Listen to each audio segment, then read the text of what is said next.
We're going to talk about things that nobody else will. Success leaves clues. And if you're going to make the same mistakes you made when you were a teenager, then you if you want to get good at something, you've got to sharpen your sword. We're going to smash this.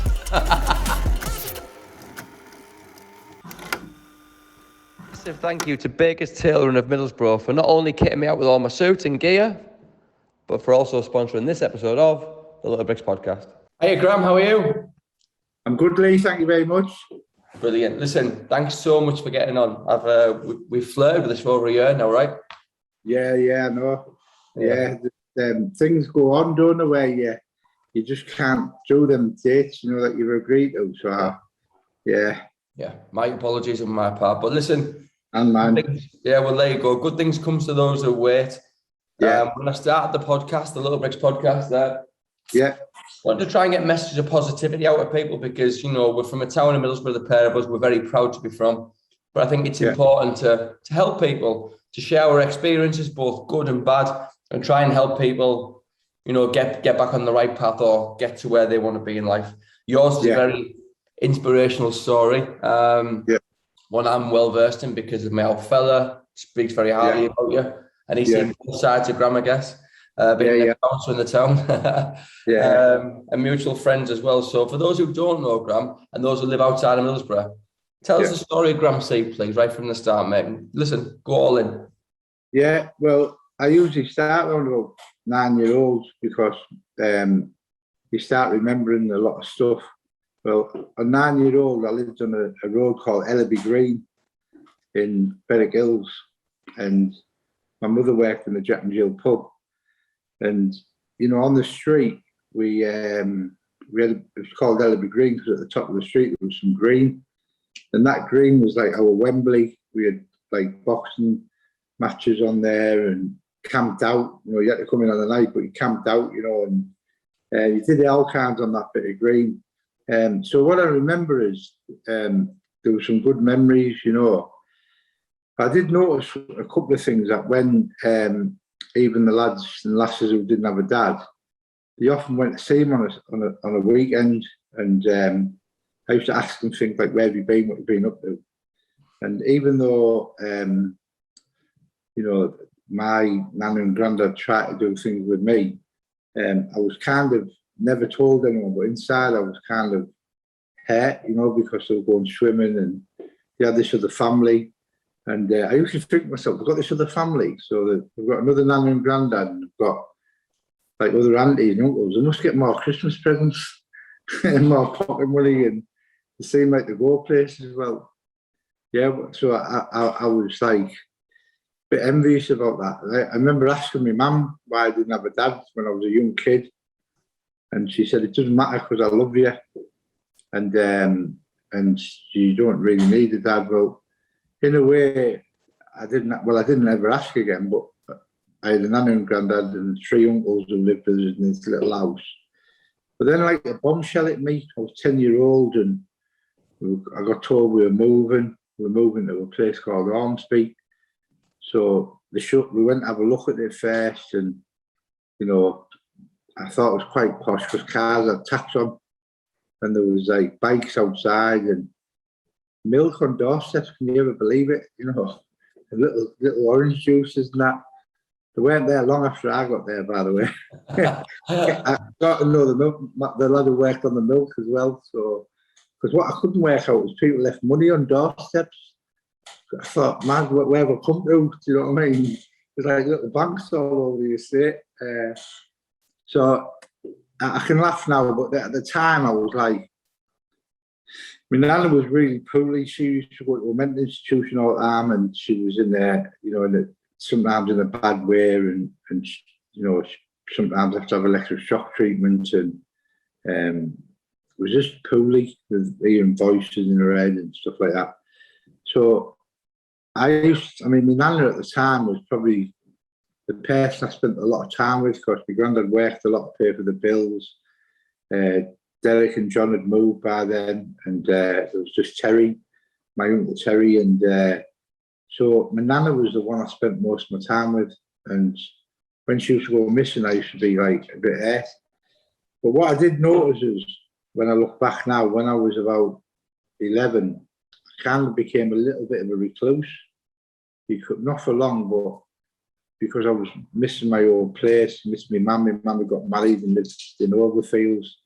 So I was like devastated really, because I couldn't work out why my mum had gone, you know, and stuff like that. Anyway, I tried to get on with life, tried to go to school. I wanted to go to Ormsby County Modern School, where my friends went to junior school with me. But my mum had said, no, you're going to Nunthorpe, which didn't want to go. So to be fair, from day one, I rebelled about being there. And around about 12, 13, I joined this gang, the gang of skinheads. It wasn't a racist gang, it was just a gang that met together, they all had their hair shaved, wore boots, and so I remember as a little kid, my mum never got my hair cut because I had blonde hair, and they used to do my head in because their friends, you know, women in them days wanted blonde hair, and the women would come going, hey, ain't his hair nice, you know, like that, and I hated it. So the best thing that happened to me because of these lads were skinheads was I shaved my head bald. So my mum was really, really upset about I got an earring in, I got a tattoo. And I was just a young kid, you know, I'm 14, I've got a tattoo, I've got an earring in, I've got a bald head. I'm not going to school much at all, but no one seems to care. When I did go to school, there was a desk outside my classroom.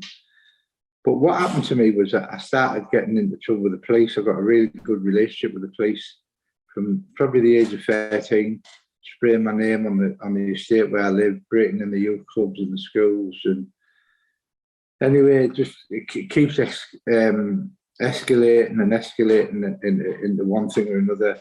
I end up getting locked up all the time. But I remember when I was 17, I'd been locked up and I was thinking to myself, this skinhead thing, it's not really me now, do you know what I mean? And I'd moved on a bit and started knocking about with other people. And the other people that I was knocking about, we went to football matches. And I went to football matches for one reason. Now, when I was a little kid, I went to matches with my Uncle John to watch football. Then I used to sell golden goal tickets and get a free ticket and get some pot of money and a free programme and things like that. And we used to go on the Old Gate or the Boys End.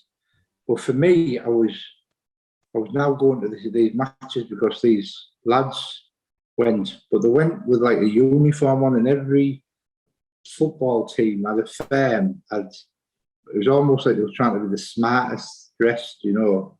They had different fashions, and so you needed money to go to a football match. When you're a skinhead, as long as you've got a fiver for Saturday night and you go to the rock garden, and you're not really bothered about else because you don't need now. But you're talking about, like, in them days, like £75 for a tracksuit and 200, 300 quid for a leather jacket and 100 quid for a pair of trainers, even then, you know, like top of the range. But you need a lot of money. So I started doing robberies and selling counterfeit clothes, and obviously prison comes with that because you're getting caught and you're fighting. But I noticed one thing with me is I started getting injured a lot because I've always been tall, I've always been good looking as well. So, so I end up like probably being the target, you know what I mean? Yeah, yeah. And people would hit me with stuff and stab me, and you know, gangs would come looking for me and would like do me in and stuff like that. So there was a lot of things that happened to me. Not only did I lose my freedom, but I was also physically getting hurt a lot, you know what I mean? Like stabbed, as dead, and bottles in your eye, and, you know, it with like sword-like objects and hammers over the head, and, you know, I had my little finger chopped off and things like that, you know. And by a gang? Pardon? Is that by a gang? Yeah, by a girl. What happened? This girl just tried to kill me one night and chopped my finger off. Joking, man. And, yeah, so, and then another time I got a great big cut there, you know, where someone tried to slash me up. And but I've got them all over my head as well, you know, like little cuts and around my face and in my chin. But I was always certain that, and then what happened, I look back in 1996, I started looking back at why I was doing all this. And the answer was I was looking for somewhere to belong. Yeah. So the two gangs I've joined, the skinhead gang, the football violent gang, the hooligan gang, the front line, I was looking for a family. I wanted to belong somewhere. Yeah. But also, I realised that inside, I didn't let people get near me, because I used to, if they got too close, I'd push them away. Yeah. And it was almost like, even though I wanted to be with a gang and a family, I was safer on my own. Does that make sense? Can I ask a question on that, Graham? Is that all right? Yeah, yeah. Sorry to interrupt the story, but it's really important, this, because Yeah, you're speaking to me right deep inside here. yeah, I always want to belong. So this is why I'm a workaholic, because my self-worth's so low. And I want to win at everything because I want to impress people and become part of.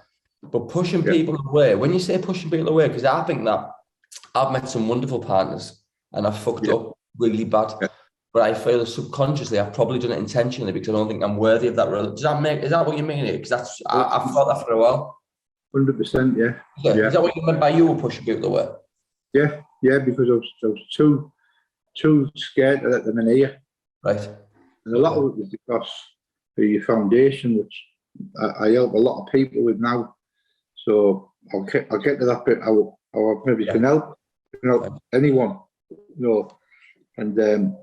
and that's what I did. I did what you just said there, Lee. I had a really good friend called Macca. Bless him, he's died now. And I really loved him a lot. He's like a really good friend. And it was almost stupid because I looked at him like a dad. Do you know what I mean? And then something happened where I can't let anyone get any nearer. Then when I started going to matches, there was a lot of leaders, and then I started getting really close to them. But then I got to push them away. But I did that with everyone. I did it with my mum, my nana, my granddad. I did it with all of them, anyone. And what happened? I'd rather be sat on my own. I'd rather go and make my own plans, and that's what I did. So anyway, in 1990, I found myself back. 1989, I found myself back in jail again, and sat in prison. I had a lot of time to think, and I was thinking, I'm sick of it. Sick of that life. I'm sick. Ever since I was about 11, I've been like trying to please people. I've been trying to join in. I tried to be the best dressed as a skinhead. I tried to be the best dressed as a footballer with it. I knew I'd never be the best fighter, so I tried to be like someone who wouldn't run at a match, and I'd never run away, and you could always count on me. But I thought being very smart, with nice haircuts and jewellery and really smart clothes, and I thought that would help the inside. But to be honest, Lee, I'll tell you a story. I got out of prison in 1988 once, and I was a big fella. And, I thought I was quite a good looking lad. I always wore the nice clothes. I went on the sunbed and creamed my face with moisturising cream. I always had smart clothes. I had a great physique.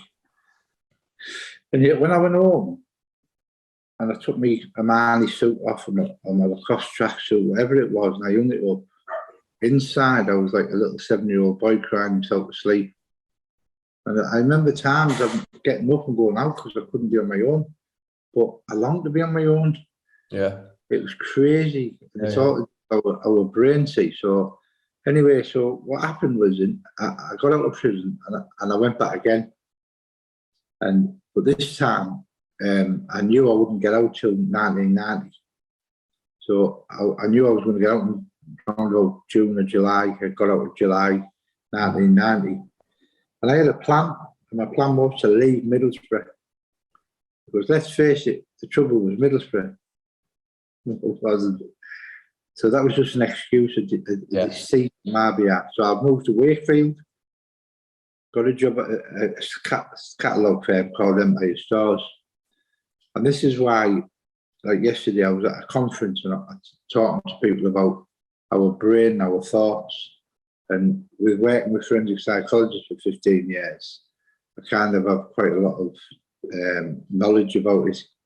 So my brain my thoughts said to me, what are you doing working here? I was at working in the catalogue firm, dead happy, new life, going to do a good job. My brain said to me, what are you working here for 100 quid a week for when you used to make that in 10 minutes?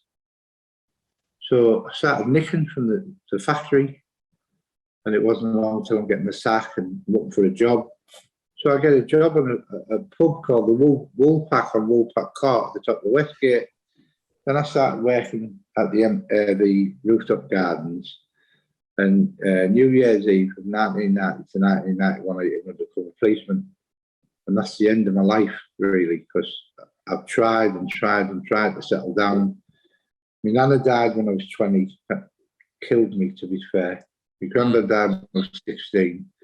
So now my nana's died. I've done so many bad things to my mum and my stepdad, and so I blew them out, got rid of them. They don't want to know me, really. So I'm now a failure. I'm in jail again in Leeds. I'm a failure. So when I get out of prison this time, I'm so depressed that I can't cope. So it was Christmas '92. Tried to fit in again, tried to have a nice time at Christmas. It didn't work. By January 1993, I'm now a really alcoholic. So one night I go round the corner, cut my wrists, want to die, end up signing myself out of hospital, going about my business like normal, like drinking, trying to get my money for drink. It just became an addiction. So my life, my home was a bench outside of the main post office on Grange Road. And I lived there for 3 years. Some days I'd be in the bushes, some days I'd be over the border, sometimes I'd wait on someone's floor. And all kinds of things happened to me. So sometimes I'd wait, I can't see out my eyes, where people would kick my head in so badly I can't see out my eyes, and like I've got cut, like smashed face in, and but I didn't care as long as I got my drink, my white lightning. But probably about 1995, I've started to take heroin as well. Not a lot, but snorting heroin, smoking a crack pipe now and again, taking anything I can get my hands on to try and get my mind away from this world. So 1996 comes, March, and I'm sat on this bench. This story is about get good now, Lee. So I hate the past, but in 1996, there was an organisation called Teen Challenge came out. Now, Teen Challenge was set up, if anyone wants to know, in the Bronx in 1958 by a man called David Wilkinson. And the famous bit from David Wilkinson is a book called The Crossing the Switchblade. Nicky Cruz, he came out of that, all of that. But David Wilkinson was to Middlesbrough. He was living in Stokesley, and he was called to go to Middlesbrough from Stokesley. It was called to go from where he lived to New York Bronx to set up to help the people on the streets. Never done it before. His wife was pregnant, and he went to New York and started telling people about Jesus on the streets and hope. That's what these men were doing. Came on the streets. Patrick Hinton had set up this ministry called Teen Challenge Teesside, which was now in the UK and it's worldwide. And they came on the streets of Middlesbrough, came to my bench. And the night they came out, I was the first person that they met. First night, the first person. And they told me that Jesus loved me. And I chased them, told them to go away politely in French, I think. But anyway, that year, the 9th of August 1996, I went into a coma. I went into a coma because I had hypothermia, pneumonia, my liver was packing in, my kidneys were failing, I had malnutrition, I had septicemia, severe dehydration, and my mother was called to the hospital. She didn't want to come at first. She was in Glen Eagles playing golf, my mum, with stepdad and friends. On the 6th day, she comes to the coma. My best friend at the time, Tony, he was there, and my mum come to the hospital. Tony showed my mum where the consultant was, and he said to my mother, "We need you to turn the machine off. He's dead. There's nothing we can do for him anymore." he's not responded. We could make blood transfusions, and can't stop the septicemia's getting worse. So we advised me to turn the machine off. So my mum said, some people were saying he's a waste of space. Some were saying fight for him. So she said that, can you give me a couple of hours? Because I don't know what to do. She came and seen me in the intensive care room on my own. And then Tony come and said, there's so many here, Pete, Maiden and Nicky, they've come from an organisation off the street which have been trying to help Graham. So by this time, Patrick has got people all around the world praying for me, because I'm dead, you know what I mean? So the lads come to the room and they put their hands on me and they say, in the name of Jesus Christ of Nazareth, give this man new life. And I woke up. So my mum goes and gets just woke up straight away, Graham. Just woke up like that, yeah. Came, Never. Just come straight to life. And pulled it. I had a ventilator machine, and down your throat. Pulled it out. Started coughing. So my mum went and got the consultant. He came, and he said, I can't believe it. He said, he's made a remarkable recovery, right? Yeah. And so, anyway, my mum said the remarkable recovery. You just said he was dead, Got the forms here. So he tests me and all that and said, yeah, he looks like he's awake. We're going to keep doing tests on him. He's not out of the woods yet, but we'll keep an eye on him. Dr. Cole Smith, in his own words, said he'd never known anyone heal as fast as I did in them 2 months that I was in hospital. So I went from being dead to being alive, and then being released from hospital, being able to walk, just to say. And but over them 8 weeks being in hospital, I had loads of people visiting me, 3 lots of people. People from the street who thought they were doing me a favour by bringing alcohol and drugs, and I said, I don't want it. Then I had other friends saying, we're going to get you in a gym and get you somewhere to live. That's not going to happen to you again.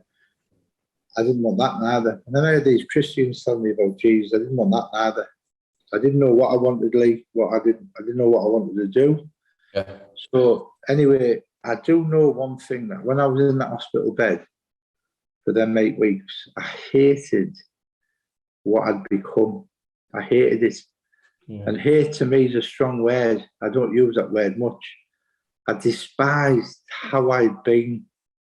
I didn't want to be that person, but I didn't know what I wanted to do until I went back to Winniebanks, Eckert Avenue. I lived at number 37 at the end on the right, faces the A19, Teesside Retail. Yeah. And my bedroom faced the bridge that went over to the Millennium nightclub in the Showcase Cinema. And I remember the second night I was out, it was then that I knew what I wanted to do. I didn't know anything about following Jesus out, but I just knew what I wanted to do. Because on the field at the end, you know exactly where it is. Yeah, well, the pubs there, the bridge there was a field there, and there was a burnt out car, and there was some young people there. I knew them all, and they were drinking cheap wine, smoking cannabis, smoking weed on that field. And my heart was beating, and I wanted to cry. And I thought, what's wrong with me? So I rang Tony. So I went over the road to Lizzie Ward's house and said, Lizzie, can I use your phone? And rang Tony and said, can you come and see me? Tony came up and said, what's wrong? I said, there's something wrong with me. He said, what? I said, I want to help people. I want to help them kids. He said, well, it might be all right. And then he went and got these Christian men. He went to their house and brought them to my house. And they started telling me that there was a course called Alpha, right, which I'm starting on Thursday night in the church in Stockton. And I said, what is it? They said, well, it's an introduction to Christianity. I said, oh, so what do you do? I said, you get there and you have a meal. I said, I'm coming. I'm coming. Yeah. I weighed 14 stone at the time. I was like really, I'd been really poorly, and I went to this Alpha course, and I knew what I wanted to do outside of this course, but I thought, I'll see if what these people were telling me, that when they prayed for me, God loved me, he wanted me to do something for him. So I'd see if it was real. So I might be thinking all my life if I don't try it. If I try it, it doesn't work, then that's all right. I've tried it. So what I did is I tried it. I went there for 10 weeks.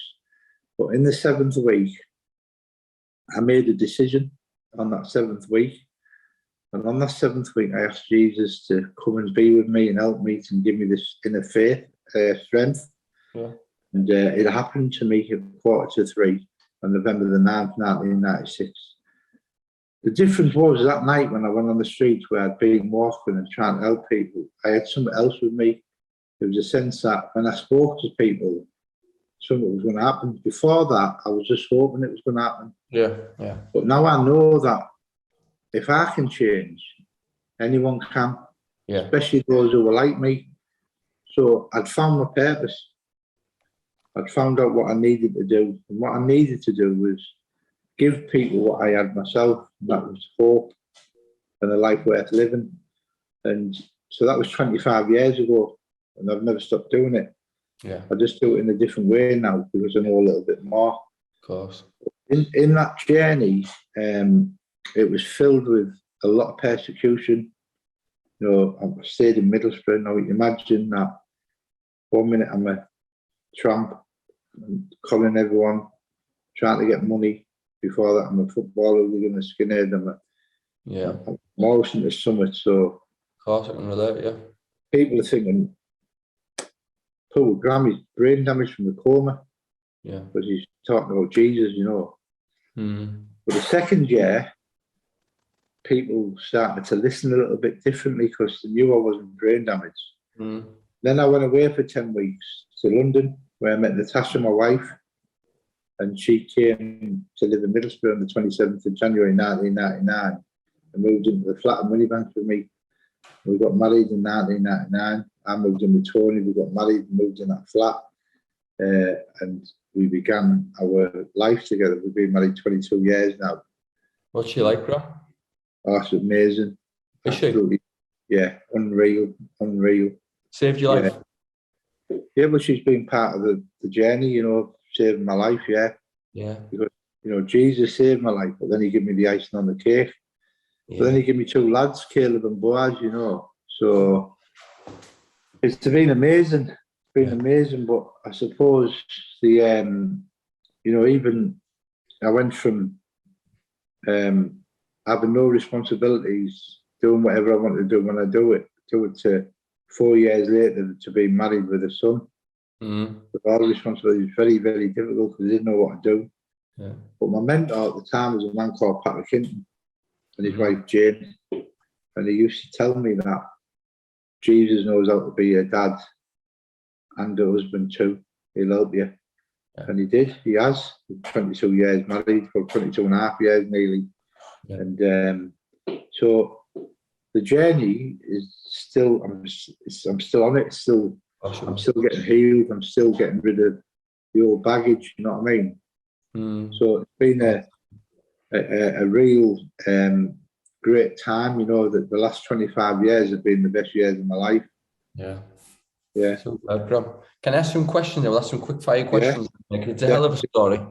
You know, you should be very proud. I know the amount of people you've helped because some of my close friends, like Simon and Carl, the lads at Acklam there, Chrissy Andrews, I know you're very close with. You've helped multiple people change their lives around, whether they're coming from a dark place or whether they just want to become a better place or a better person.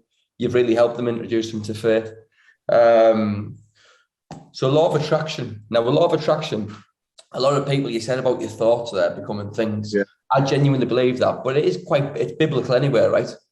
It's only what the Bible tells us anywhere. What's your thoughts on thoughts becoming things and speaking things into existence? You have not because you ask not. Yeah, well, I believe 1,000,000% that you've got to claim stuff. Right. So if you won the lottery, and I won the lottery, you can't just wait till it comes to your house. You got to go and claim it. Yeah. So a lot of the people I try and help, if you know they're not willing to go the extra mile, that's the only problem. Yeah. So that's why I've been to 237 funerals. You know, because sadly the aunt and I was determined because I was probably the first one on the street to ever get to know Jesus. Like from my background in Middlesbrough, I know there's people before me, but that I know of that are really changed, you know, and started to, the modern day addict who in 1996 totally changed his life around, you know. And but I was determined to dig deep. And like I was saying about our thoughts, our brains lies to us. I have this thing I do with the young people that, you know, what's your favourite drink? Like, you know, what would you like to drink? Like a nice cold drink. Now, what would it be? Mate, I'll go for Coke. There's a Coca-Cola. So you've got like a nice glass of, you can see it's sparkling coming off, an ice cold Coca-Cola, and you drink it, and your brain goes, wow. But then you've got a glass of water. Yeah. You drink the water, and your brain says nothing whatsoever, right? But we all know water is much better for us. But the brain won't tell us that. Yeah. The brain tells us that that Coca-Cola is going to get more of it down here. And that's why when you tell someone they're doing something the right way, they don't want to, because it doesn't seem as though it's going to be fulfilling them. And they're right, because the brain needs satisfying some other way, right? So it's used to getting satisfaction from other things like, you know, sex, drink, drugs, music. Yeah. You know, imagine going out on New Christmas Eve to a nightclub. You pay 50 quid a ticket, and you get there and there's no bar, no music, the lights are on. Who's going to go there? People go places to get the spirits lifted. Yeah. So I don't need that. I've taught myself that my spirits are lifted by the Holy Spirit every morning. Yeah. And my purpose in life, my drive in life, tells this, that everything's going to be right. Okay. So how did I do that? Well, you know them little vanity mirrors that the women have on their brushes? Yeah. I bought one of them for 10 pence out of a charity shop. Best 10 pence I ever bought in 1996. And I used to look at it in the morning, every morning for years and years and years, and say, Graham, you were loved, you were valuable, you were precious. And I'd say it on the night, because you know what, like, I didn't think I was valuable. I didn't think I was precious. I thought I was a piece of dirt.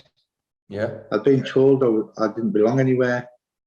I was beaten up. I was abused by people. Do you know what I mean? I was used by people. Yeah. So I never felt loved or belonging any time.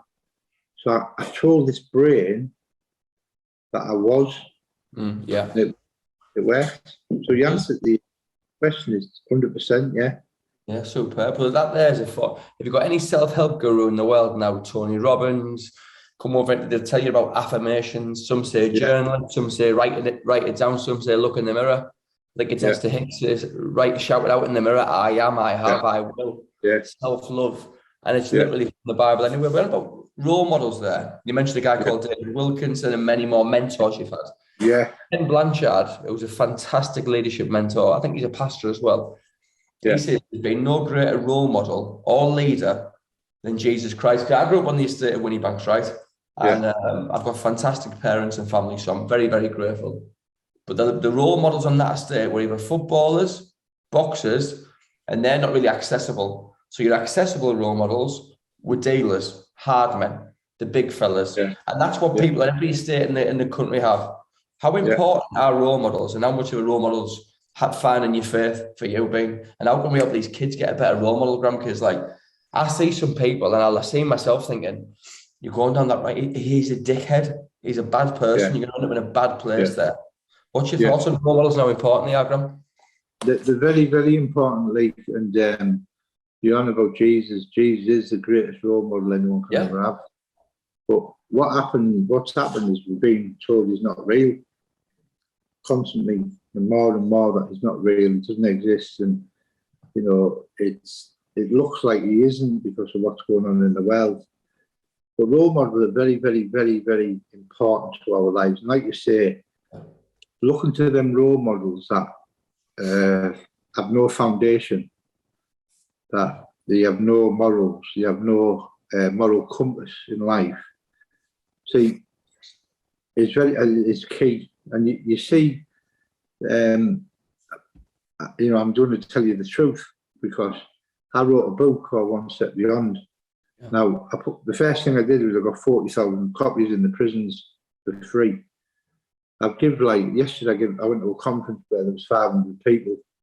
I gave 88 books away, like, and I sold another 20 for 30 pence each. Not interested in money. Yeah. But people, what happened when I wrote a book after 10 years, instead of them saying, oh, you know, Grant, awesome, how he's changed and all that, people said, I'm not on about people on the street, I'm on about people in the church. Yeah. Said, oh, he's a con man, he's a liar. Really? From the church? Yeah, yeah, honestly, yeah. And well, obviously some people on the street, but, and then they start saying things like, oh, he's a con man, he's a money launderer, his wife's a drug dealer. My wife was a drug dealer and she's a money launderer.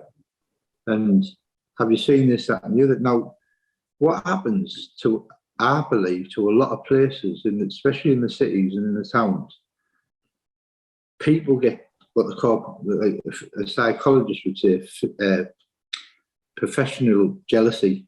Yeah. So they become jealous of someone's status, even though they're not getting out from it. So yeah, they can't believe that I or anyone like me will be doing this for free. Mm. You see what I'm saying? Now, 100% as well, yeah. So the role models that are standing up, you know, you mentioned some just now, people won't believe them because they just can't see it. It doesn't seem right for that to happen. Definitely. So there's always a catch, right? So what needs to happen is more and more people who have changed, who are walking morally, need to back these people who really changed. Yeah, definitely. I opened up a church in Winniebanks, in Trinity Church. The first week I opened, 90 people came. 70 of them for other churches come to spy to see what was happening. How did I know that? Because a week later, only 20 come. The ones that came the week before didn't come, right? But they only came to see what was going on, to report what was going on. Yeah. The numbers got less and less every week. Yeah. And yet you can go to somewhere else. I could go down to, like I say, if I went to Kent and they were doing a meeting, I went in Kent, there'd maybe 1,000 people come to see me. If Nicky Gumbel asked me to come and speak, 2,000, 3,000, 4,000 people come. Yeah. Now, in your own town, no one believes it. I get you. And the reason being is because they see a man or a miracle. They're so hung up on the past. Yeah. Can't see the future. Okay, yeah. And one of the things that I teach a lot about, our eyes aren't in the back of our head, they're in the front. Because if they're in the back of our heads, we just keep falling over. So they're in the front, but what a lot of people do, they can't look forward.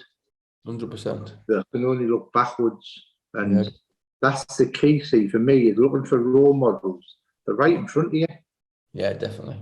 So the role model for me is the man who goes to work every day. He goes to work and provides for his family. Yeah. The guy who doesn't choose to hit someone first, who stands firm. Now, we're having to move, Lee. Right. We're having to move, right? I've been working for 25 years helping people on the streets.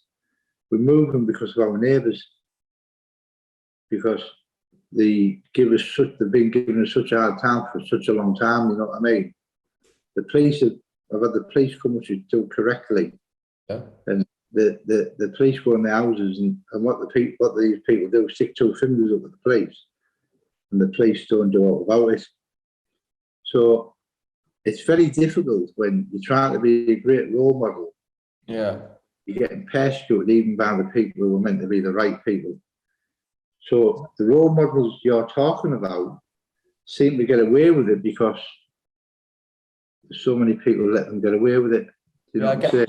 I get that. Well, we're brought up on a mentality of scarcity. So scarcity, success is in scarcity, love's in scarcity.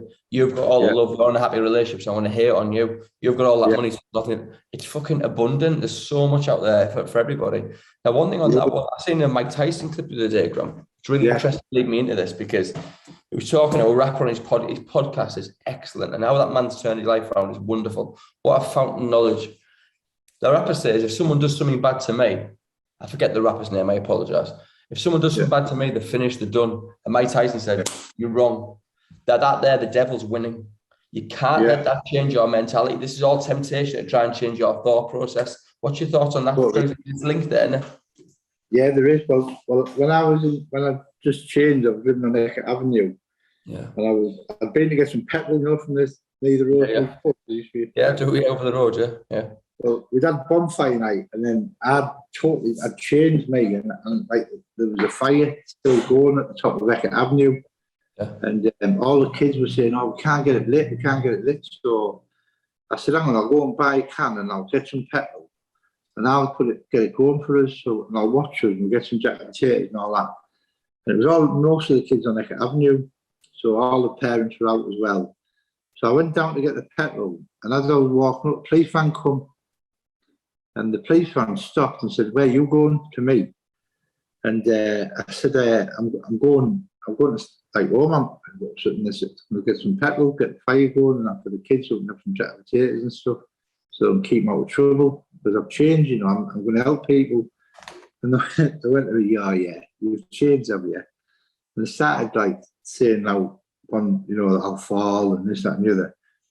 And I said, "Well, listen, mate," I said, "there's one thing I'm going to do. Is never ever allow you to send me back to jail."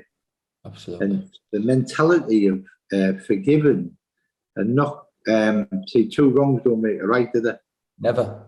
So Jesus said, if someone wants your cloak, give them it. In the terminology, what he's saying is it's called hyperbole. The meaning hyperbole, where it says put your hand off, pluck your eye out because you're sin. It doesn't actually mean cut your hand off and put your eye. It says it's a strong word. So, in a strong way, Mike Tyson saying is, don't allow anyone to be allowed to nick your peace. Yeah, absolutely. Don't allow anyone to put you in a place of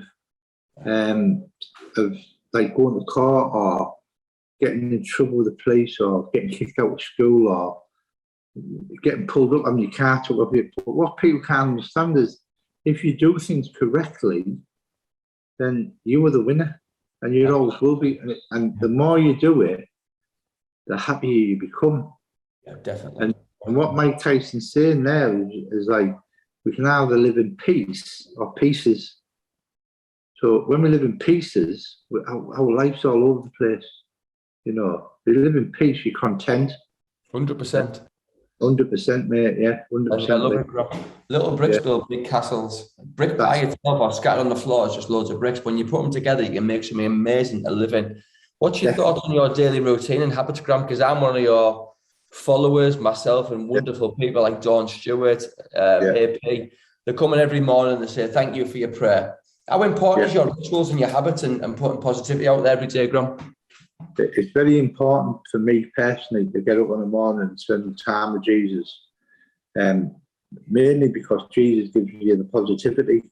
Right. And it's the positivity to start your days is correctly, because if we woke up today and said, "Oh, I feel what a bad day," and it's going to be, "Look at me, woe me," it's going to be like that all day. Our word is our wand, isn't it? It is, yeah. And I wake up. Word is our wand. Yeah. It is, mate. I wake up and I'm straight at it. But then it's important for me to encourage others to be positive, begin the day. Graham? Yeah. Why, Graham? Why is it important to encourage others? What's the purpose of that? Well, I love everyone, and I'm not one who wants to keep it to myself. I want to share it, and it's good news, real good news. When you hear people that are doing well and they're moving forward. I was talking to a lad the other day, and he said to me, "Graham, I don't know half of these things, but every now and again, like 2 or 3 times a week, I get a message saying, 'Graham, 17 years ago I met you. I just wanted you to know I'm still doing well. I'm married now, I've got kids, I still go to church. But this lad was in jail. He'd been cutting himself, he'd, tried to hang himself, So it's important for me to share that good news, because I tell you what it does for you. It brings life into yourself too. So I often say to people, if you wake up and you're in a bad mood, you leave the house in a bad mood. When you're driving down the street, let someone out. Stop the car, flash them, let them out. Let them wave to you, because something happens to you. Do it 2 or 3 times, something happens to you. Because doing things correctly, it says love covers a multitude of sin. Love is key. It's the biggest and most powerful force in the universe. Love. Can't see it, but it's there. And I love everyone, and I want even my enemies. I love my neighbours. I pray for them. The woman next door lost her mum. I don't know whether you know, but last year I prayed every single morning for them. Yeah. How do they retaliate to me in love? No, the persecutors. They've threatened my children. They shout at the people who come to visit me, but I still love them. Because I will not let them stop my life from being at peace, and I won't let anyone stop me helping others. Love it, totally. Yeah. It's very important. So my daily routine is that. Yeah. And then I go to school Monday to Friday. I go to Sunderland school in Sunderland, Academy 360, and up that A19 league, I go to war. I go to war in that car, and I go to war because of one reason. When I get to that school, I'm going to meet. I see 15 kids a day, half an hour each, and they've had such sad lives. Some of them. Yeah. I have to be ready. I've got to be right. I've got to take it seriously. That's your question there, Graham. It's really important for me, this bit. Do you believe in yours? Because I think that, so many things from the self-help world and the motivation, the positive, it's just biblical. It's taken from that, the Bible there. And my friend Jim Holleran bought and helped me. It saved me in a dark time, right? Do you think that everything you've been through, the drugs, the homelessness, the fucking pain, do you think it was Jesus preparing you for this moment so you go and help these kids and these people who need help now? Do you think it was all part of your plan to get? Because if you didn't do that, you would have no empathy, right? Yeah, but when I was 10-year-old, Lee, I used to see my nana praying. Right. So that's what Jesus wanted me then, because Jesus doesn't want me to go through all that. Right. But he wanted me when I was 10. But the thing is, Jesus is a gentleman. He waited for me. In Revelation 3:20, he says, I stand at the door and knock. Anyone who lets me in, I'll come in and eat with them. So Jesus was knocking at the door when I was 10. But he was knocking at the door when my nana died. He was knocking at the door when my granddad died. He's been knocking at my door many times, because I've nearly died a few times. I've been run over. I've been beaten up badly. I've been shot at. I've had all kinds of things happen to me. I'm in a coma. But what I do believe Jesus does is he's a great recycler. Yeah. So you see all that crap, all the rubbish, all the stench. He recycled it so I could be used for something else, something better. And so he didn't let me go through that. He wanted me to be different, but I won't waste what I went through, because I could easily waste it. And that's one of the reasons I tell people. That's one of the reasons I go to school. That's why I go to prison. That's why I left 5:30 yesterday morning instead of spending it with my family, my day off, and went down to Bolton to speak to all these men and spend time there till last night, because I won't waste what was bad. And there's a scripture, I was given in Joel 2:25 in the Old Testament, and it was a policeman gave me this, Brian Settle. And the first ever time anyone ever spoke to me about Jesus, like, give me a scripture, and it says, the Lord will restore the years the locusts have eaten. So my life is better now because I'm getting restored every day. So I've been through the mill. A lot of it was my choice. A lot of it was heartache because I didn't choose that. Seeing my nana at hospital and having electric shock treatment many times and crying myself to sleep because I didn't know where my mum was. All of that has been recycled and used for his benefit and for people's benefit. And so I won't be I won't waste it. Good for I you. won't waste any of that. So his plan for me was from day one was for me to get to know him, but I didn't choose that. That's why I know I met a man who was 82. I met a man on his deathbed. I meet people on the deathbeds all the time who decide to follow Jesus, maybe just for a year. But you know, in that year, nothing gets wasted. Nothing gets wasted. So that is what I believe. I believe that I did go through that rubbish, but being recycled for something better. Amazing, Graham. And we're going to be quick here because we run out of time. Me and you talk, and we could be here for hours. We could be here for hours. Such is your narrative. It's a great message. Again, how you can help a lot of people. You know, science says, show me and I'll believe. Faith says, believe and I'll show you. What's your favourite scripture that helps you, that's your go-to scripture? Yeah. Do you know what? There's so many. I suppose one of them that has so much meaning in it all, it's in Philippians 3:12-14. And the Apostle Paul wrote, he said, I don't consider to know everything, but what I do is I forget what's behind me and I strain on towards ahead of me, and I'm looking heavenwards towards the prize and the goal. So what he's saying is we don't know everything. And it is a strain. It's a strain every day. You know, you're getting attacked, you're getting things going wrong financially, struggle at times. And you think to yourself, I could have made a couple of $100 off my 2 books and DVD. That sometimes comes in, you've got to bin it. So it's a strain. But in that strain, as you push on, you look heavenwards towards this prize. What is the prize? The prize is seeing families reunited, seeing kids get put back with their families, seeing kids not turning out to be drug addicts and alcoholics, seeing lads and lasses not going to the grave. Do you know what I mean? Yep. And then ultimately the goal is heaven, you know? So that, in a nutshell, is probably one of my favourites. There's lots of them, but that's one of them. Love that, Graham. I love it. Thank you. So just very quickly before we tell people how they can find you and they can help out. There's a lot of snobbery in drugs, and I've been there myself. I do coke, so I'm all right. I'm not a smacker. But ultimately, pain's pain, right? And addiction's addiction. What do you say to somebody who's going to listen to this now? Because I've fucking been there. I've done the odds again, and I should be dead. For some reason, he's kept me alive, and I've got a message about that. And I'm so fucking grateful. What do you say to any lads who are listening to this now, who are on the drink every weekend, they're sniffing coke every weekend, and it's sort of become a habit, and they're wasting their Monday, Tuesday, Wednesday, Thursday, and they've got debt, and they're in a very dark place, right? What would you say to somebody, a tip to try and turn their life around right now? Yeah, well, I would say identify the reason why you're doing it. The drink and the drugs aren't the issue. It's why you started it in the first place. And there is hope. If you look at my life and try and believe what I'm telling you is the truth, and many people in Middlesbrough will tell you I lived on that bench. It is true. If I can get out of that, then anyone can. Anyone. It just takes some bottle.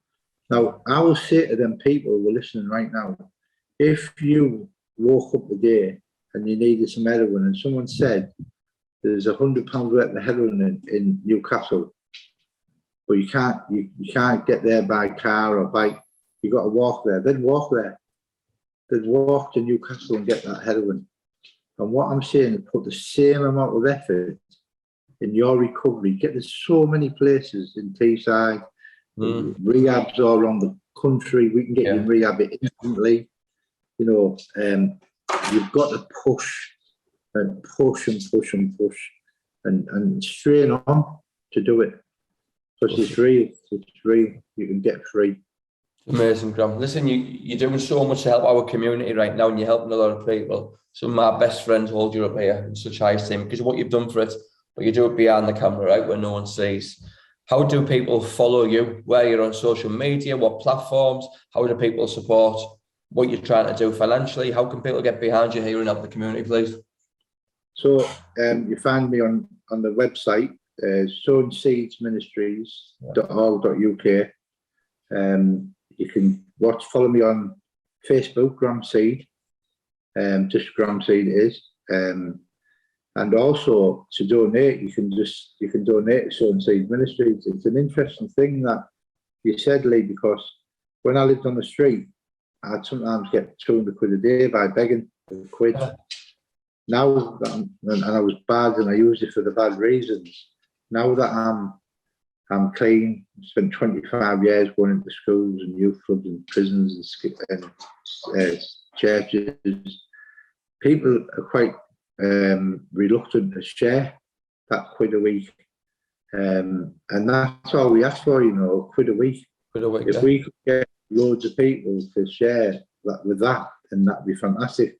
Again, if you went to the website, you'd see the donation there, or you can ask, or you can ring at 01642 787836, and to be totally fair, you can get a free book. If any of the people out there want a book and have a free book, you can get them dropped off. So very good of you, Graham. It's superb. Listen, Graham, I want to say personally, I heard the myth and the legend. I think my old fella used to work on Mr. G's on the corner, on the door, where he used to sleep on the park benches, and he said, what a turnaround. I know he's got a lot of respect for you. So thanks for coming on. I'm very, very grateful. We'll do this again.